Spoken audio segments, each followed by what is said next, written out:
early in, I think it was the 50s or so, Disney's kind of initial animators sat down and they wrote out these principles with which they governed the creation of 2D hand-drawn animation. This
show over the garden wall.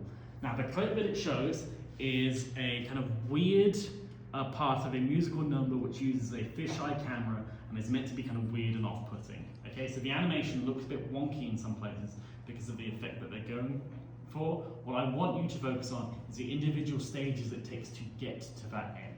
Okay, so the first stage, animatic, is about the amount of information I want you to take from the work you're adapting, and then you'll see the stages that I want you to go through over the next, I believe it's 9 weeks now for your pieces. I'll knock you out, let you off the road, steal your shoes from off your feet, and then I'll be made. Process of the stuff that you're doing. This is about the stage I would be hoping that you are at between this week and next week if you're working on all of your animation at the same time. If you're highlighting individual scenes and working on them like a few seconds all the way to finish, then that's obviously different. But this is about the area where I'd be expecting people to be at for their whole animation. Then we move into revised animation with what's called breakdowns, which means additional poses in between the poses. You out, let you off the road, steal your shoes from off your feet. Here, and then we move into cleaned up animation. Let you off the road, steal your shoes from off your feet, and then I'll be made. Will I make it? Do you see the big leap in quality between that last one and this one here? Okay, that is just the act of adding clean line art to it, adding more frames to smooth out the motion of it. It can be daunting to work on an animated piece, especially if you're not used to doing it before, but I want you to approach it in this order here where you're very comfortable working out all of the animation on quite rough drawings and then tidying it up afterwards, rather than putting pressure on yourselves to have the animation look like this in the first stage. I'll knock you out, let you off the road, steal your shoes from off your feet, and then I'll be made.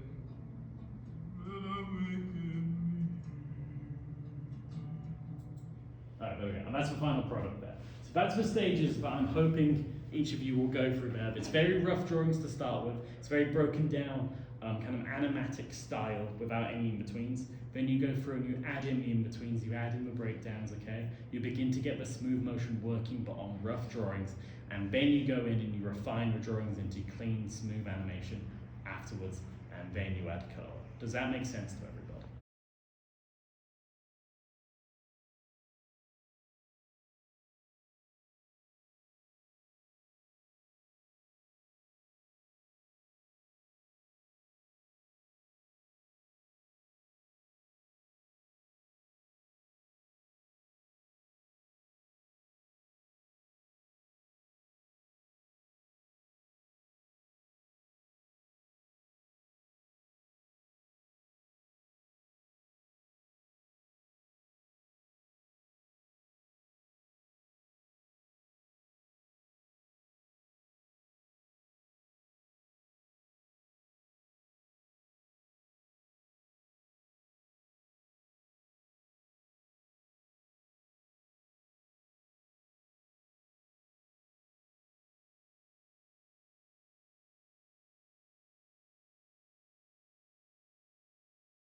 center frame instead of in the rule of thirds itself. So the tree is following a rule of thirds, the rock follows a rule of thirds, the monk follows a rule of thirds, but the stag doesn't. This is because the stag is meant to be this very proud figure which has a lot more authority, and he's breaking the rules in front of us to show himself as being apart from the others. Center framing is another type of framing where you place elements directly in the middle of the frame, and it's an easy way to show how important and action-packed something is. As an example of this, I'm going to very quickly play you this sequence from Mad Max Fury Road, which is famous for its use in center framing. Now, in this film, there is a lot, and I mean a lot, of camera cuts away in the action scenes, okay? It's very fast moving, shots keep changing. But it's very easy to keep track of what is important in a scene because George